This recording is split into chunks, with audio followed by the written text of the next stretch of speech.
I used some of my Aussie fabric to create some Aussie coasters as a gift for some friends.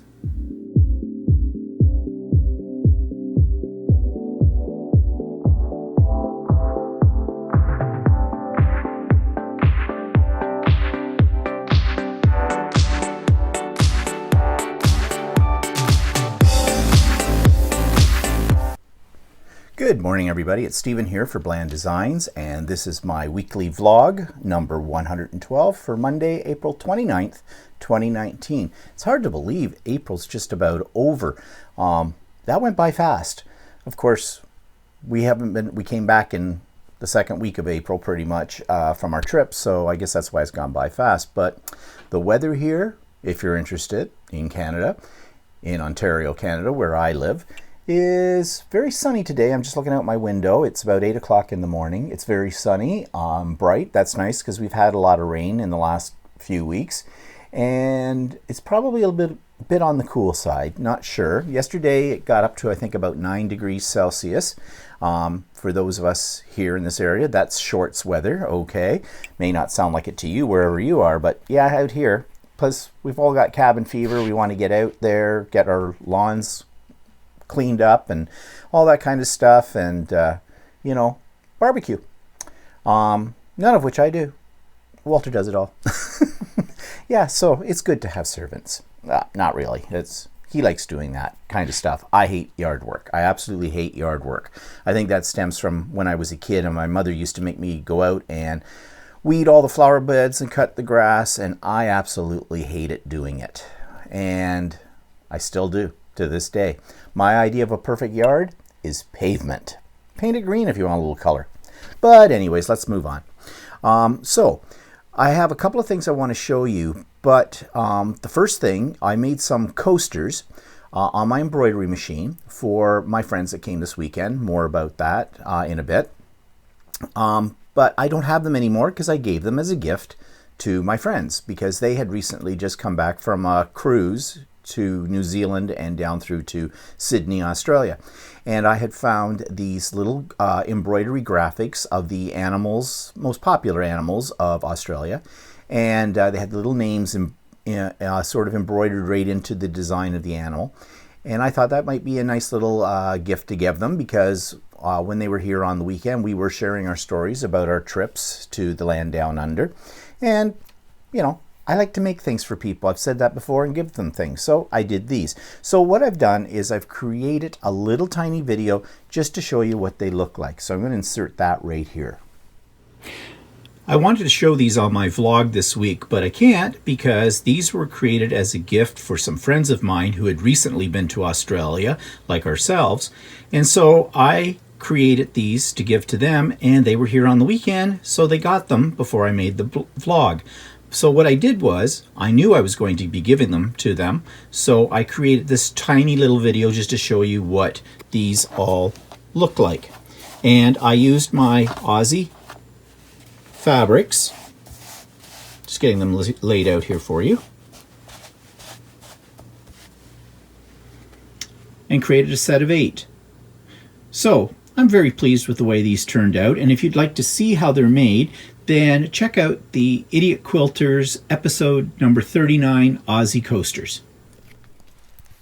I also got another project that I've been working on for quite some time done yesterday, and I've also made a little video of it because it's very awkward to show you a quilt in this format, as I've found. So I laid it out on the floor and I did a little video to show you what it looked like.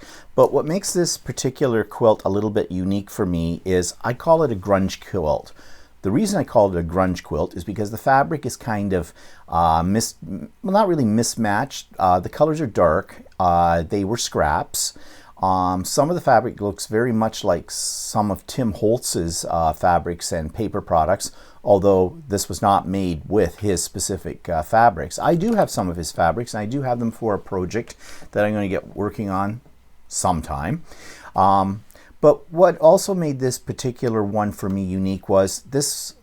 I quilted this 3/4 of it free motion.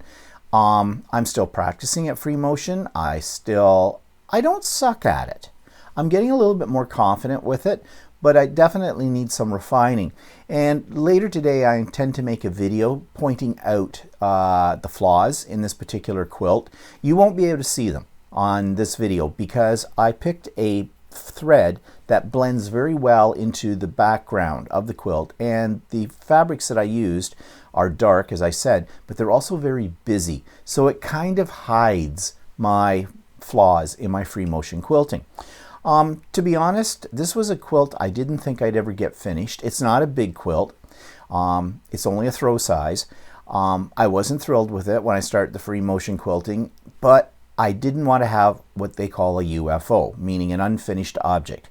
So I pushed myself to finish it, and as I got closer to the end, I got a little bit more impressed with this particular quilt. So I finished binding it yesterday, and now I'm going to show you the little video that I made of this quilt.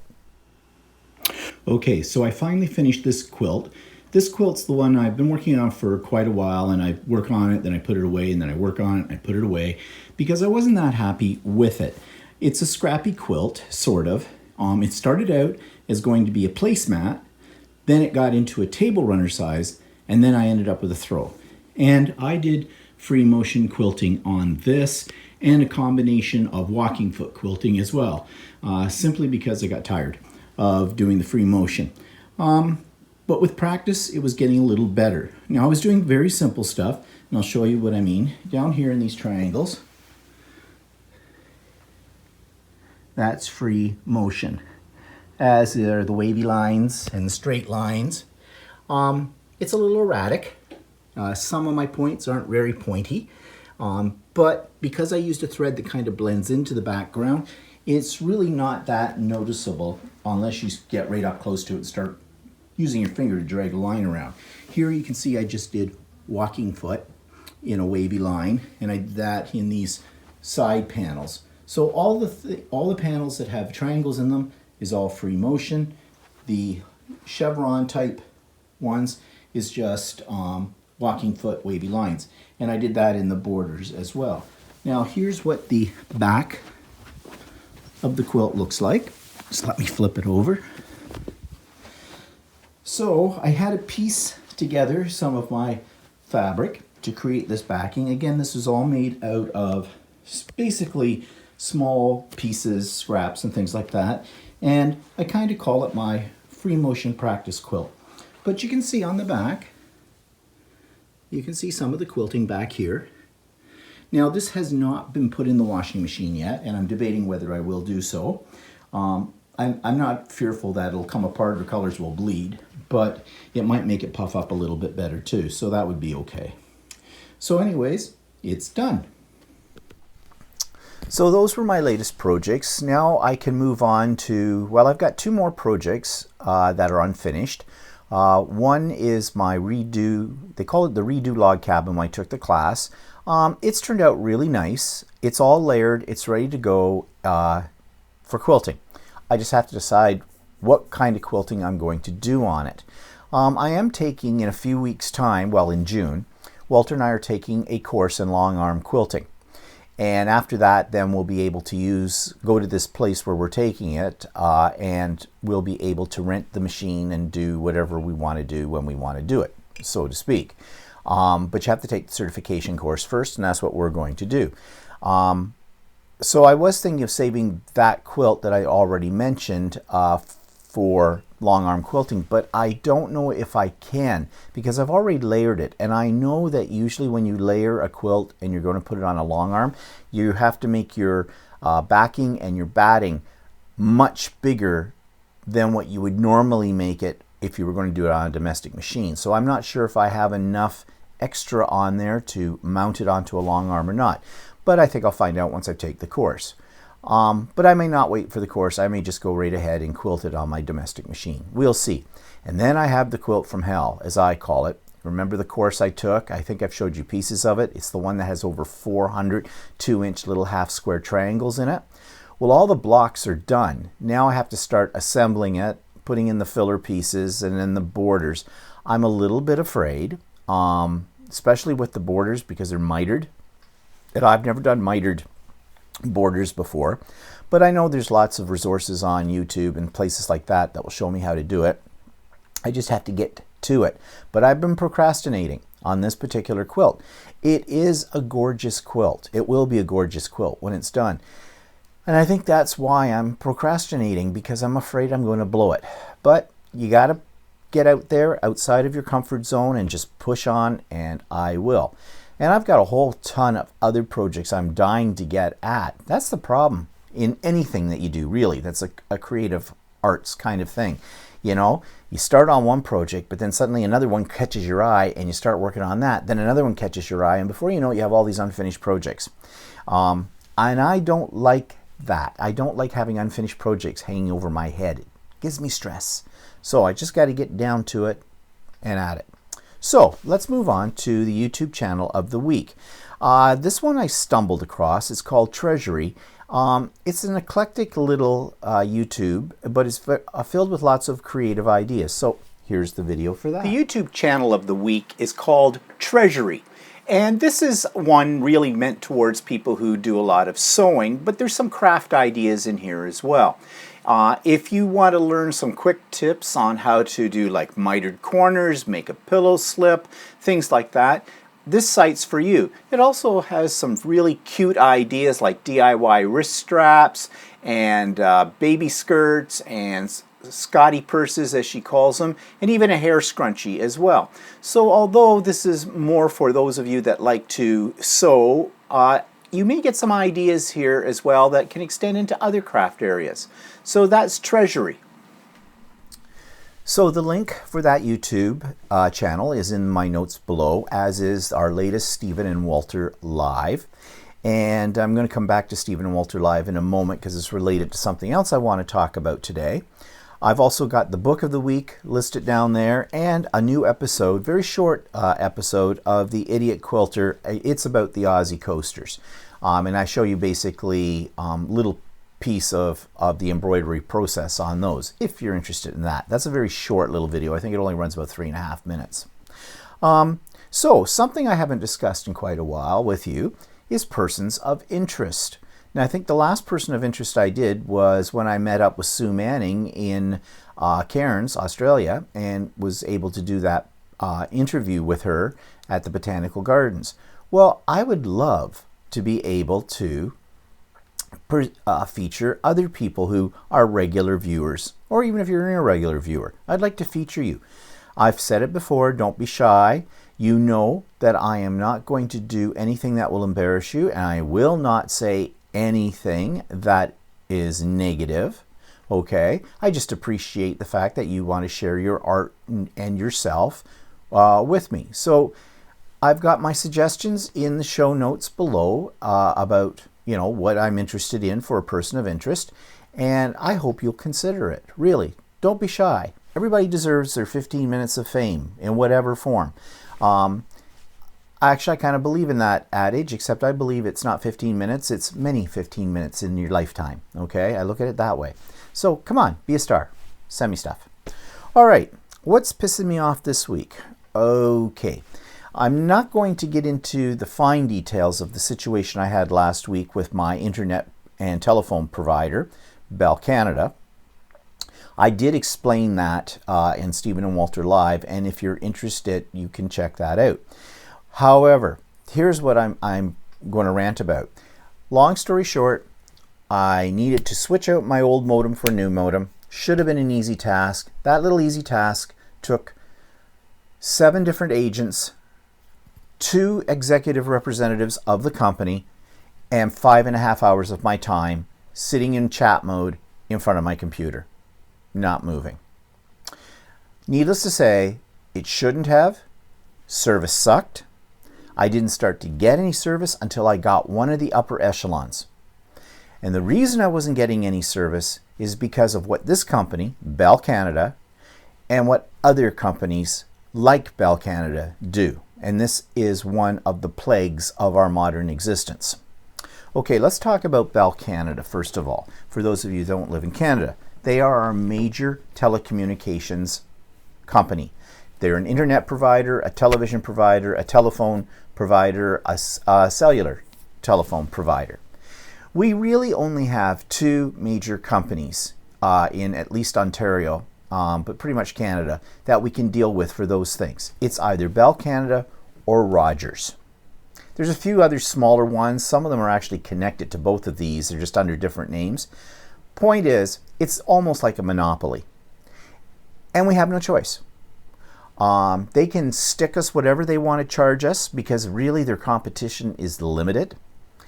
And they stick us with poor service because we have nowhere else to go. So why is the service poor? Well, I am sure everybody has experienced when they've called a helpline that they've been put on hold for a long time listening to horrible music, being told that your call is important to them, but they're experiencing above average volume of calls, which doesn't matter what day you call them in a week or what time, you always get that message. And then you get somebody on the other end of the line that one has a heavy accent and you don't understand them, and two, doesn't know what they're doing. And they just want to get you off the phone as quick as they can. Okay, why is that? Because what these companies do is they go outside of their country. They hire a third-party company in another country like India, Nigeria, someplace like that. Thus, the accents, the broken English, that kind of thing. But also, they do not train them properly. It's a third-party company. They're probably the same companies that call you up and want to clean your ducts or sell you Windows or some other product or tell you that your computer is running slow and they can fix it, like right up to the scam artists. You're not getting quality service. Well, why aren't you getting quality service? Besides the fact that these people are not native to your country, is because they're not paid a lot. That's why these companies go out and get these third-party companies offshore, because they can pay them pennies on the dollar. And I feel sorry for those people that end up having to do those jobs because, you know, they probably have families.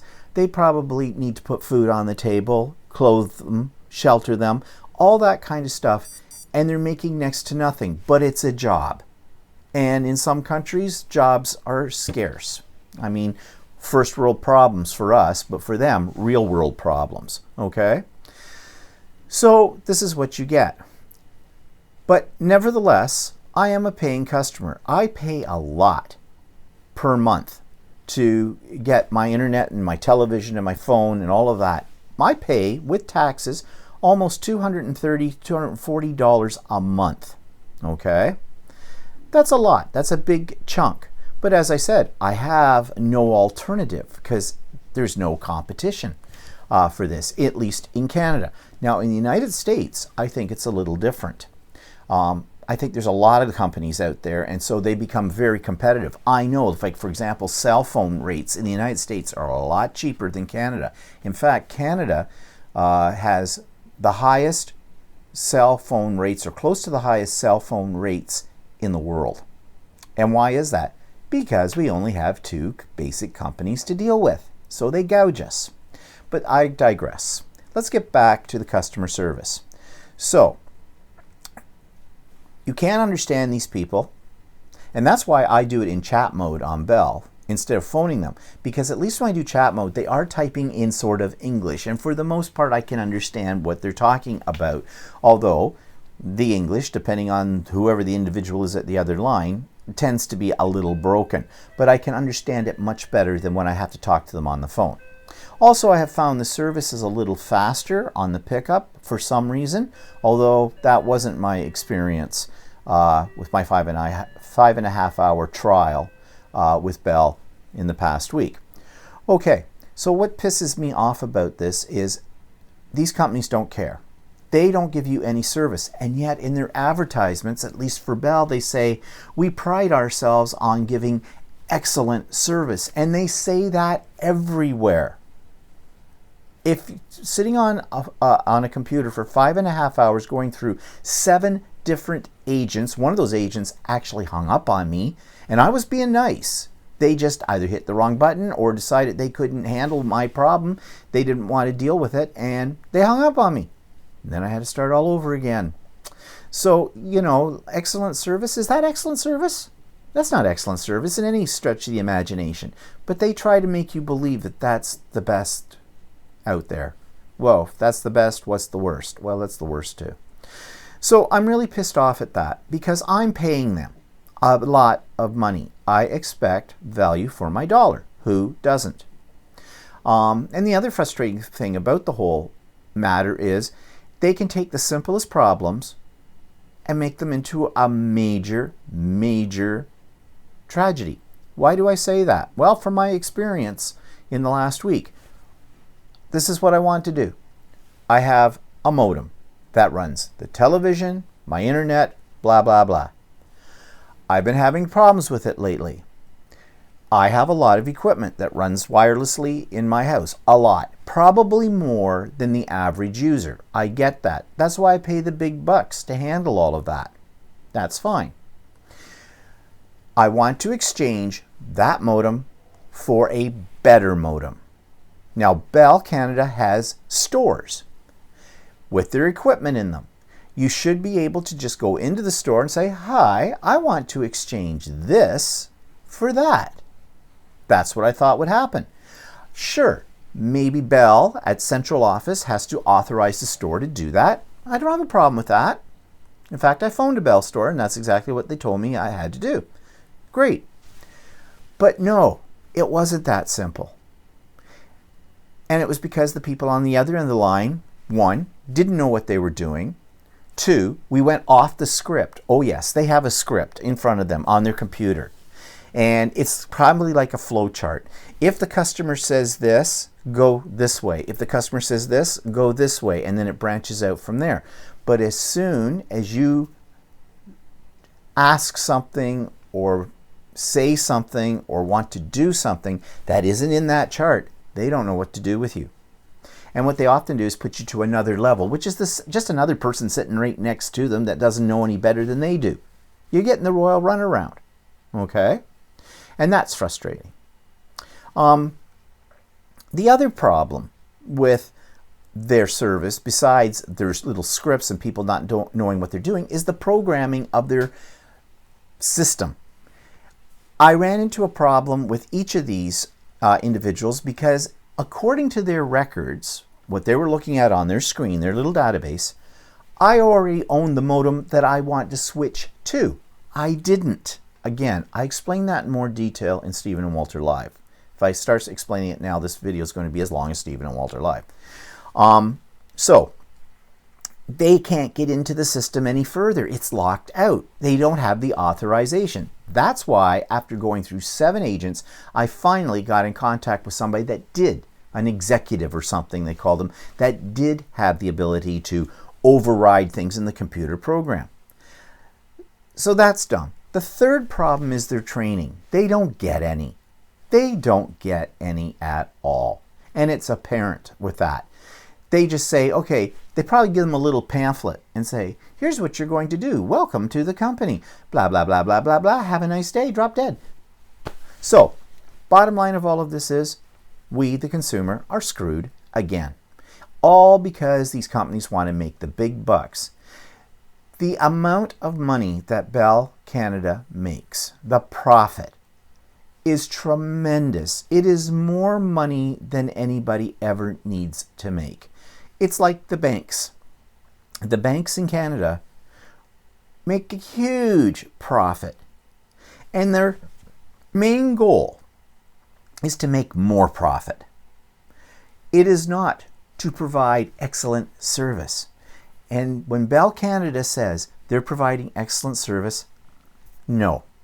The only service they want to provide is the service that's going to make them more money, the bottom line.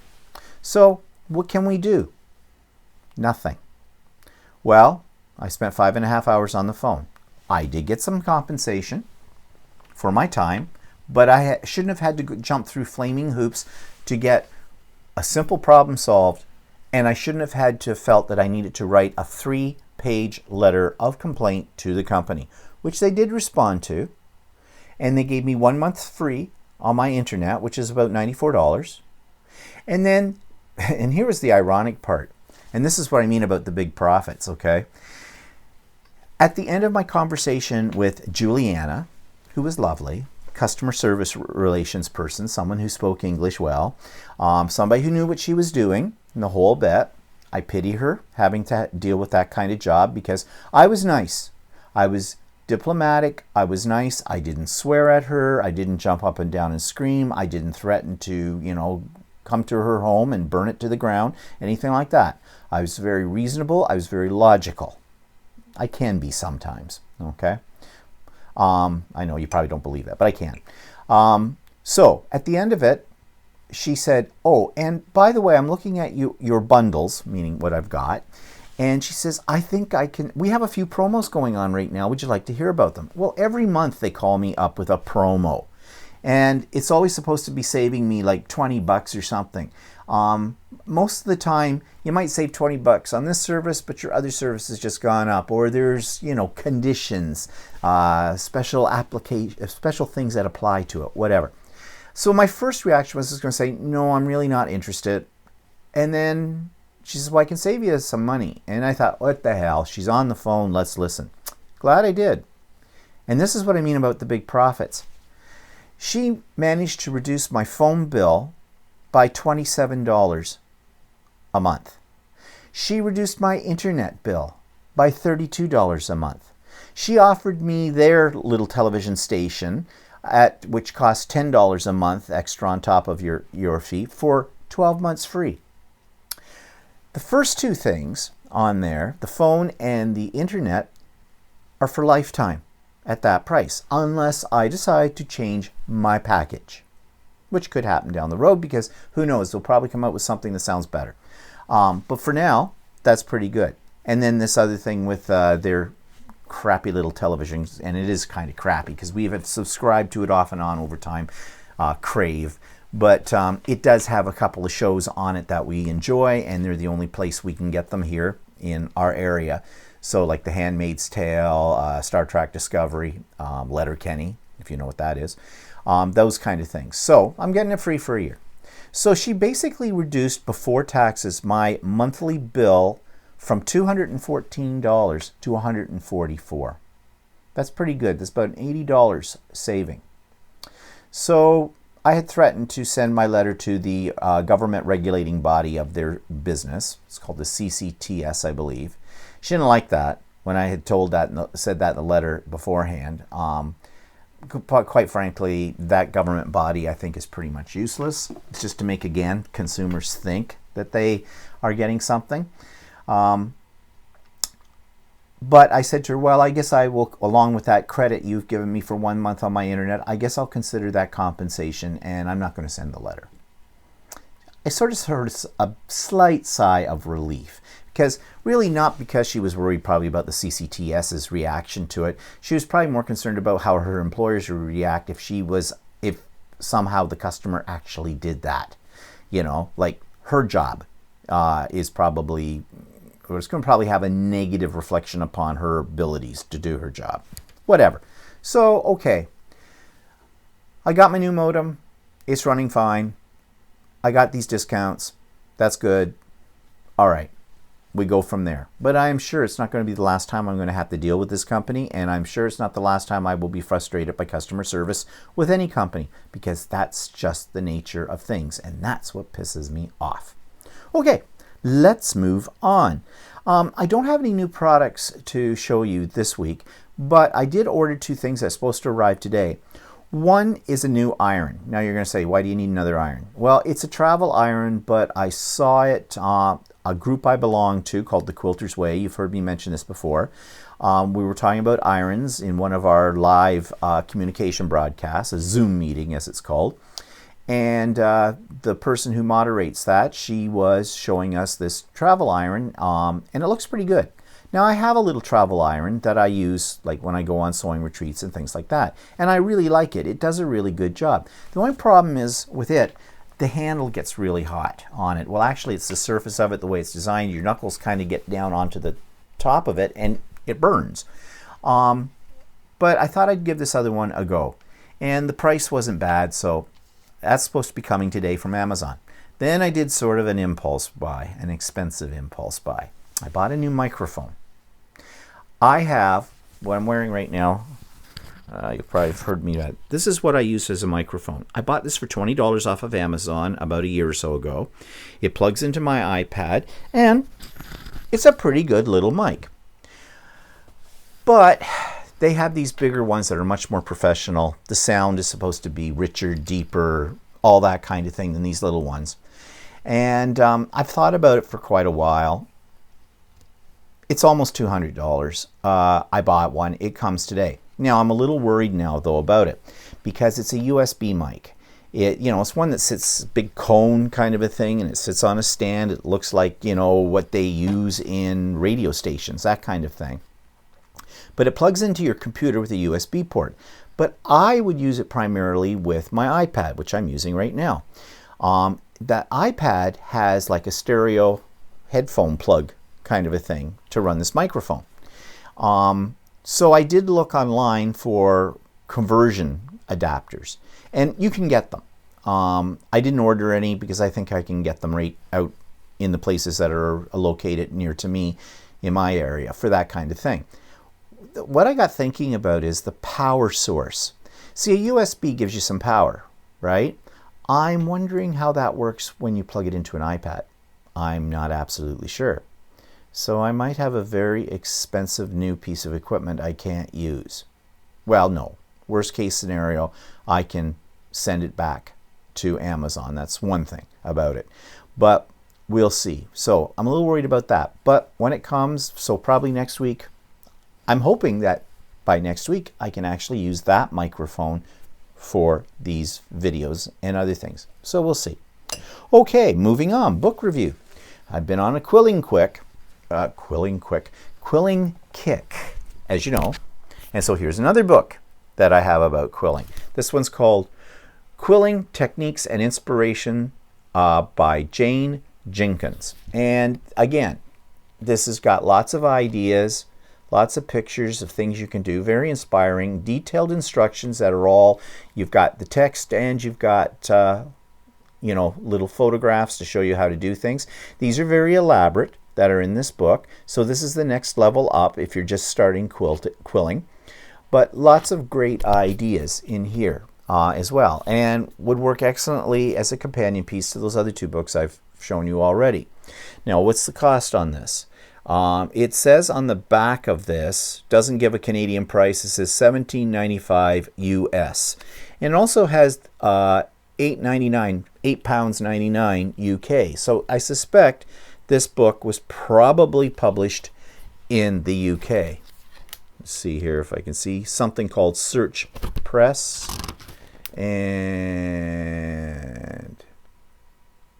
yep, published in Great Britain in 2003. It's an older book. So I looked it up on Amazon.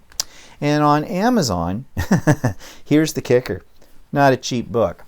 They had it listed on Amazon.ca for $33.48 plus $5 shipping. However, used, it started at $8.52. So quite a disparity in your prices. And that's why I always say check out the used prices as well, because you might get it for a lot less.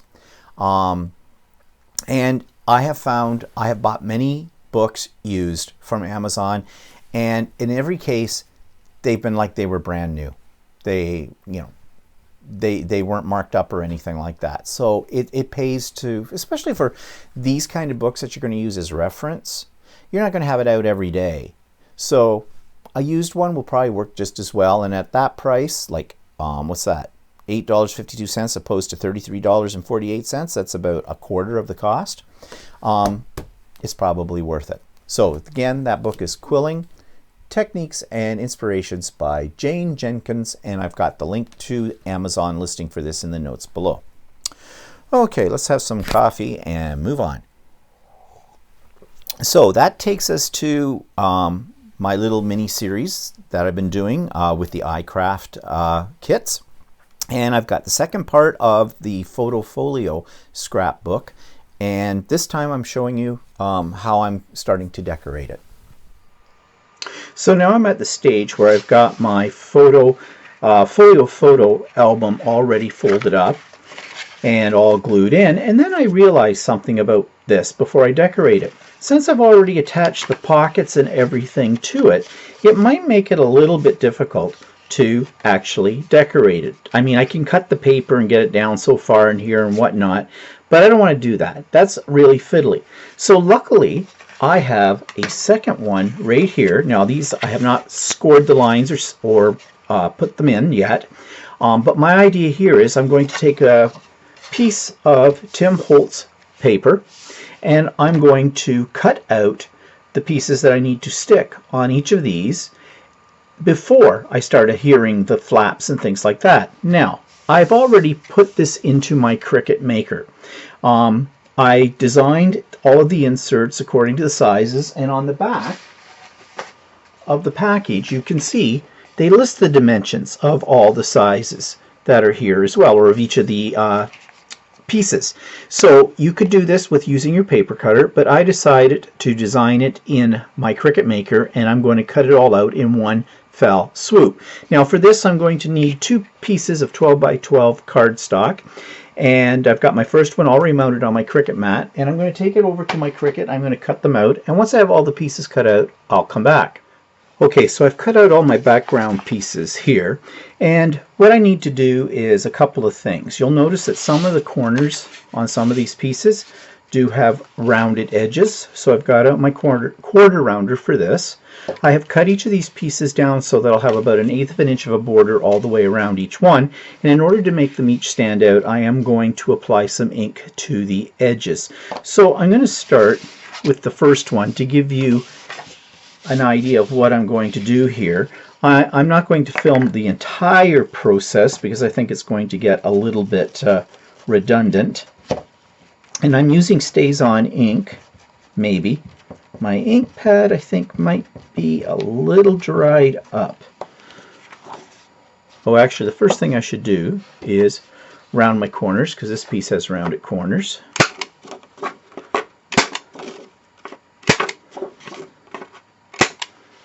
Okay, and let's just see if I've got enough ink. No, I think this pad's a little dried up, so I'm going to grab another one.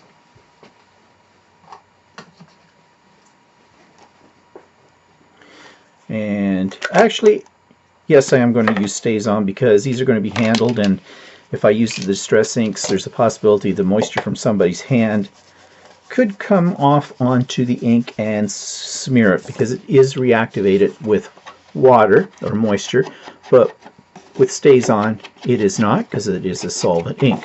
And you have seen me do this in other videos before. If you're a scrapbooker, you know about this technique. This is almost a must-do for almost any project that you do in scrapbooking, card making, or in mixed media preparation. So now I'm going to adhere this, and then I will crease the score lines. So I could use glue, but I'm going to go to my 1/4 inch double-sided tape, which is the one I use is score tape, which is mine that I prefer. You can use whichever one you like, but you do want to make sure whatever you use, whatever kind of adhesive you use, whether it's glue, whether it's glue dots, whether it is double-sided tape, that it is a good quality one that has a good adhesion property, because otherwise you will find that this will fall apart very quickly. I'm going to grab my bone folder, and I'm just going to varnish my tape down to make sure I'm getting good adhesion between the double-sided tape and the paper, the cardstock. And then I'm going to use my trusty little paper piercer here to get the backings off. Now, of course, I've said this before, you have wiggle room with glue. You do not have wiggle room much with double-sided tape, so we want to make sure we stick it on right the first time. Just going to bend these back a little bit so this will sit fairly flat. And here we go. And I'm going to line it up at the top first, and I'm just eyeballing it. Approximately 1/8 of an inch on all sides. And there we go.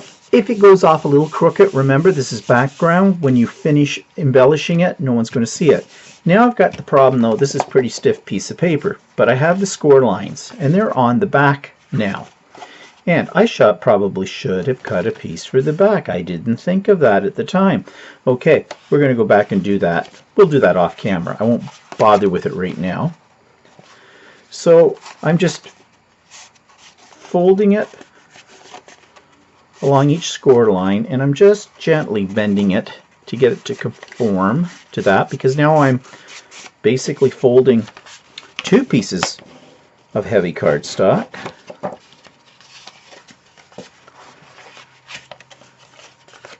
And I'm using my bone folder to give it a really good crease.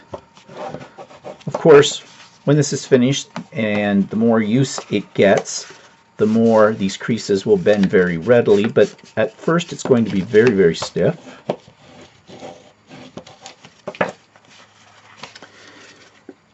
And I do need to cut, as I said, another one of these big pieces. I forgot in my planning to do that I have two sides to this particular piece. Not going to be a problem, I don't think, on the other ones. But so here we go. Got everything creased in there. Now, actually, that's probably a very fortunate thing that just happened, that I have to cut another one of these for the other side, because if I had put both of these on either side to start with, I'm bending three pieces of very sturdy cardstock, and that might give me some grief. At least that's my theory. So what I'm going to do is I'm going to go off camera and I'm going to cut myself the piece I need for the back of this, and I'll be back. Okay, so I cut out my second piece and I now have it covered on the front and on the back, and I think this is going to be the front of my little wallet. This will be the inside. So I'm just going to set that aside for a second, and I'm going to do similar thing to all the other little pieces here, but I have a few pieces that have a cutout notch like this one, which might give me a little grief. So now I'm going to do something I probably should never do on camera, is I'm going to experiment. So first of all, I'm going to round my corners with my corner rounder, and then I'm going to take my StazOn ink and I'm going to darken the edges as I have on the first piece.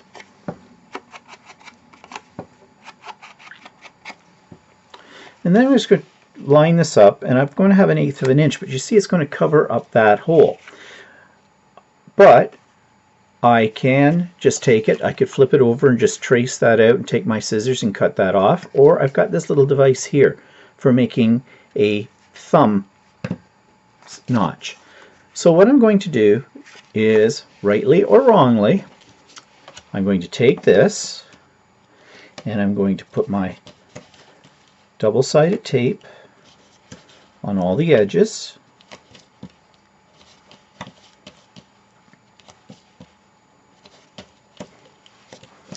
Varnish it. And take off my sticky backing. Oh, I just realized something I shouldn't have done. I'm going to have sticky backing hanging down. Okay, this may have been a mistake. Okay, how do you remove sticky tape if you put it on an area where you don't want it to stick? Let me get something.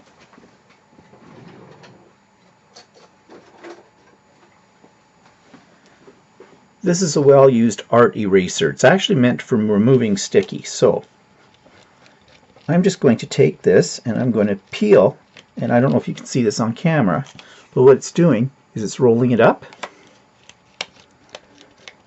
and it's taking it right off my paper. If you do not have one of these, you can get them at any art supply store, or you can probably get them at a craft store as well.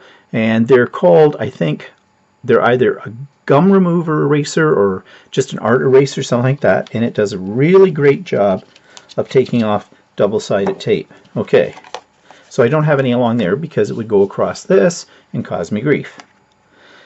So I'm just going to take this and I'm going to center it between the score lines, varnish it down.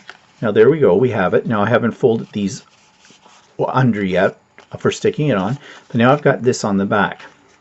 So I'm going to take my little quarter rounder, and you can see I'm going to look at it from the underside so I can sort of center it up. Try and get it in the punch. There it is. So I can see it right there. Now it's not going to be exact,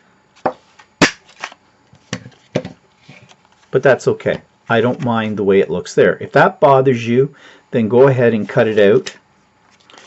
Now I could just cut those little rounded pieces off.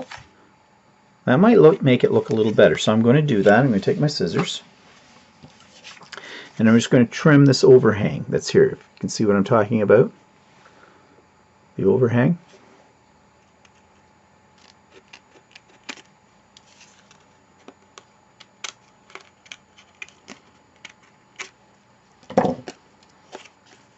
Oh, I do not like that at all. In fact, okay, I told you this is going to be an experiment. I have kind of botched it. So, how am I going to fix this? Alright, let's think about this. I have something that's round here. Okay, I could do this. I'll put this down here. I'm going to take a pencil. Okay, if I can find a pencil. Alright, I got something here. This will do. It's a micron marker. Yeah. Okay, I'll put that there. I'm centering it. I am really fudging this, people.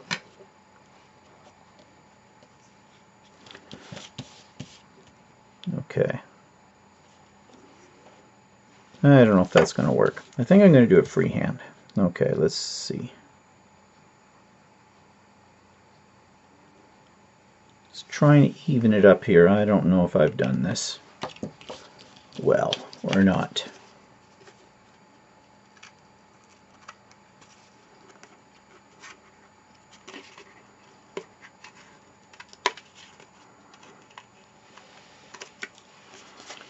I'm kind of botching this up.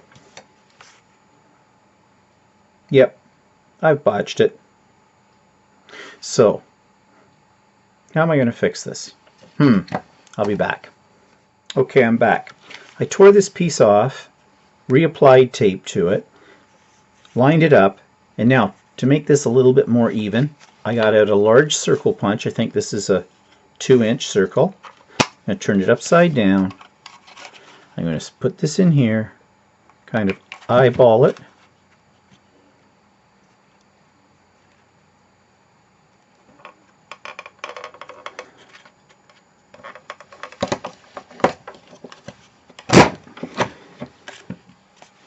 Ta-da! I saved it. Okay, the hole's a little bigger, but does that really make a difference? Probably not. You'll just be able to see what's in the pocket a little bit more clearly. So I have rescued it. So, lesson learned here is you can always save things. Now, how I'm going to do this on the other pieces that have the little cutout, because I think there's some more here that have cutouts. Yes, these tiny ones. Not sure yet. So, let's figure it out. Let's grab what's going to go on here in the background. That's the piece. Let's round its corners.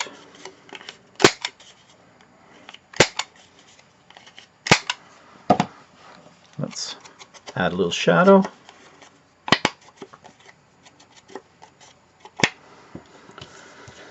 Things are getting a little piled up here. Let's move a few of these things out of my way.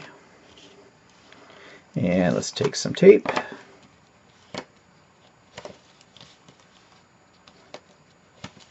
We're putting it on the perimeter.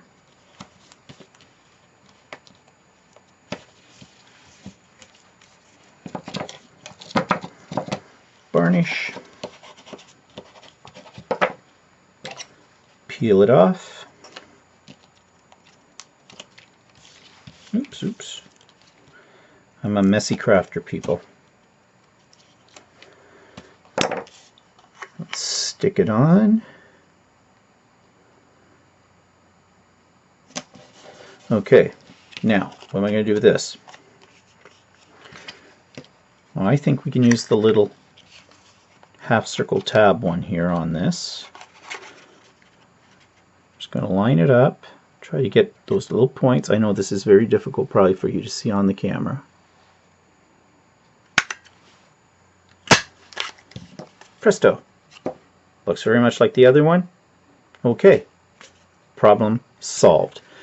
So that's what I'm going to do to all these pieces. I'm going to put all their backgrounds on, get the little holes cut out if it's got a thumb notch. Shouldn't have, there's only one other that has a thumb notch in it. The rest are all pretty straightforward, so it shouldn't be any problem. And then I can start putting them together on the album. Just another thing I want to make you aware of that I didn't think of a few minutes ago, but did think of this off camera, was that once you have got the score lines folded on some of these pieces, you may want to go around the edges with your ink again to give it a more aged look, especially on the craft cardstock. The black, it wouldn't matter so much because you wouldn't be able to see it, but on this it just grunges it up a little bit, makes it look a little bit more vintage. So all I did was I folded in my little flaps on the score lines and then just took my ink and went around the edges just to age it a little bit. So I've affixed all my background papers onto this one, and I didn't bother to film me sticking all the different pieces into it because you already saw this one and how it was made, and it's the same thing exactly. It's just the only difference is that I put the background papers on first. So I'll just show you what this is looking like now. So because there's a fair amount of cardstock on this on both sides, and there's the front, there's the back, you will find that some of this is going to take some time to work in so it sits very nice and square. And what I'm going to do is put a couple of rubber bands around it and let it sit for a day or two. But here's the inside. The flaps, you can see, are done. Again, I forgot, like I did with the back one of this, that I needed double of these because I needed one on either side. And there's the pop-up and the pocket in here, and the little pockets here. And I kind of stuck that one down somehow. Okay, just see if I can release it. Okay, I did, but I made a bit of a mess back here, but that's okay. I'm going to fix it up. Now, one thing I haven't got, I didn't put things on the back of these. So I probably should cut some more of these and put them on the back of this. And then I'm going to have these inside parts here, these little strips. I want to cover those up, but I think I'll use washi tape on that. Now some of these pieces did not stick with the double-sided tape securely, and that's kind of the nature of the craft cardstock because it has sort of a, I don't know what you would call it, it's a different texture than the black cardstock. So things don't always stick to this as well. So I did use a little bit of Gorilla Glue, but you could use whatever kind of glue you normally use. And I just put it along with the tape on the back of some of these pieces that are interactive just to hold them in a little bit more securely. So I am going to cut some pieces to put on the backs of all of these so that they don't show up. And that means that the basic construction of this and some basic decorating, get this tag back in here. You do want to be careful when you're using double-sided tape and you've got something that's an insert that it does go in without sticking. Those go down there like that. This, and this. Okay. As I said, it's going to take some time to work this into a shape, but the next segment I'm going to add more embellishments to this, bring it up another level, and think about what kind of clasp or how we're going to put a closure on this. So that'll be in the next series of videos. Okay, so what's been going on in the past week? Mom update, she's fine. Had a little problem with her television set. I fixed that up. I think I discussed that in more detail in Stephen and Walter Live. But nothing major there, so she's fine. Although I'm beginning to think, and I'm thinking I should really contact the nurse practitioner at the home. Walter thinks too that maybe my mother's got a little bit of dementia or something. I don't know if it's dementia or just lack of stimulation because she seems to be getting a little dottery. She's been having some trouble using her phone. For example, yesterday before Stephen and Walter Live, I gave her a call. Now I call her pretty much, twice a week or actually sometimes 3 times a week. So it's almost like every other day. I go over at least once a week to visit her. And she lately has been messing up on the phone. For example, when I called yesterday, it rings and it rings and it rings before she gets to it. Well, that's usually because it's out of her reach to start with. Sorry, I'm moving around here because I'm sitting on this wooden stool and it's making my legs go to sleep. I need something more comfortable. Anyways, it rings and rings and rings, and she finally picks it up. But when she picks it up, and she's done this the last couple of times, she's pushing other buttons on the phone. There's a button for talk on these cordless phones, you know. You push that, hello, how are you? And then you push end or goodbye or whatever the button is, or off to end the call. So I hear her pushing buttons. She must be trying to find the button for talk.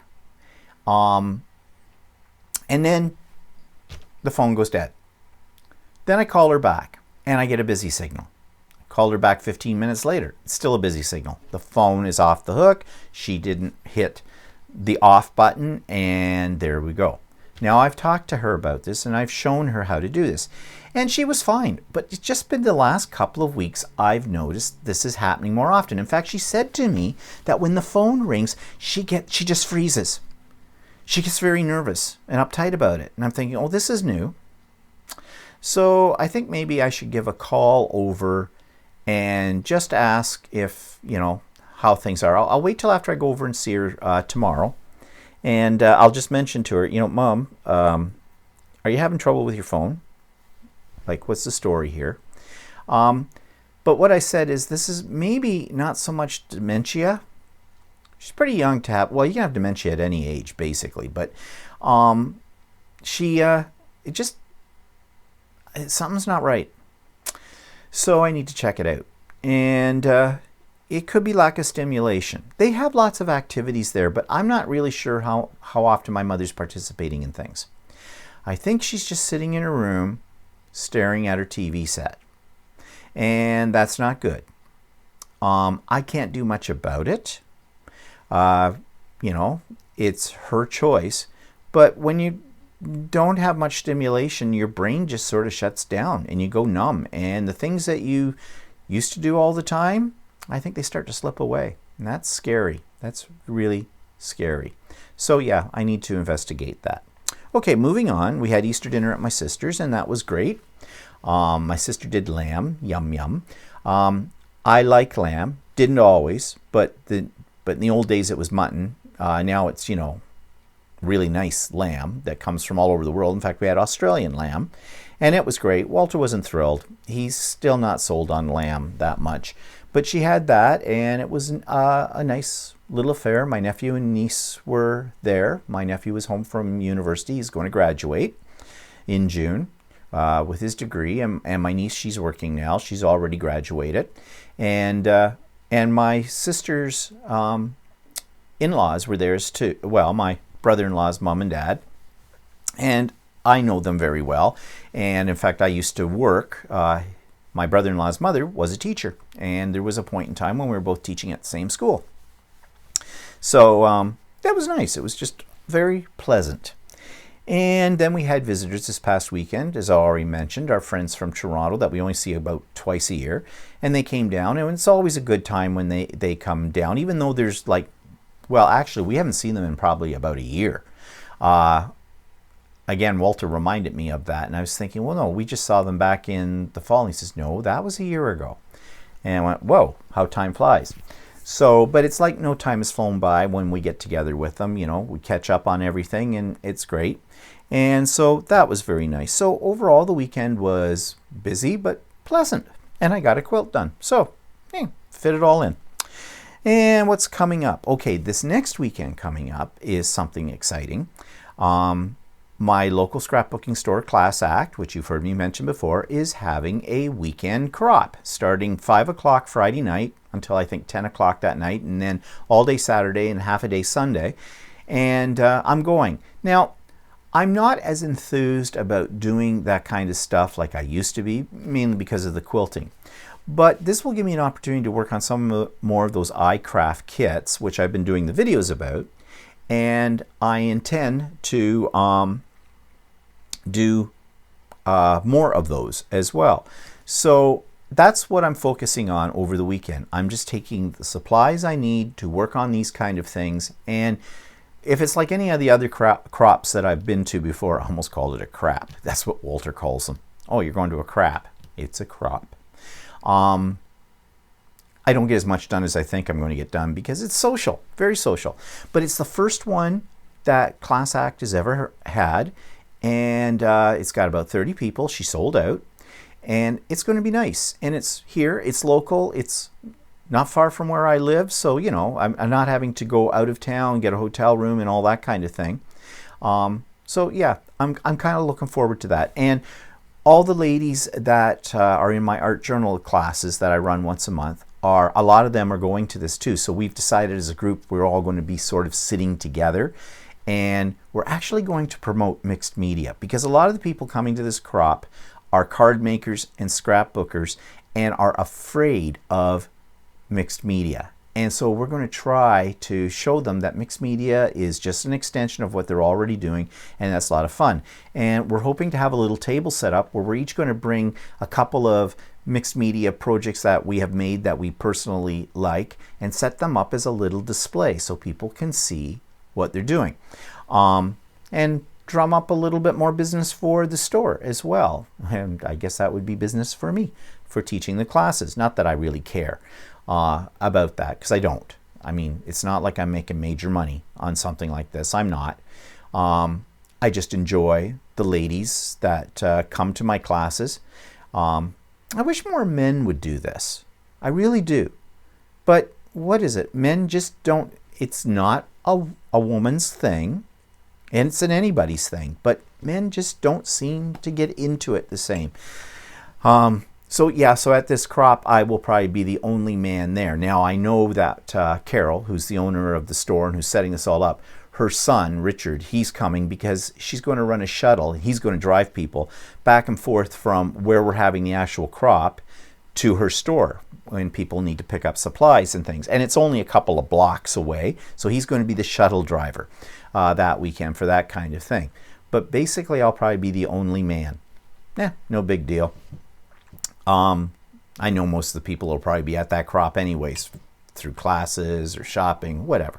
So yeah, I'm getting a little bit more excited about it now, and I've got to get things organized for it. Okay, so I'll be starting that later today. All right, what's coming up? Well, that's it. There's nothing else coming up that I need to tell you about right now. So with that, I'm going to wish you a good week. Hope it's the weather's nice. Hope your life is nice. And if, as I said, all the links for things I've talked about are in the notes below.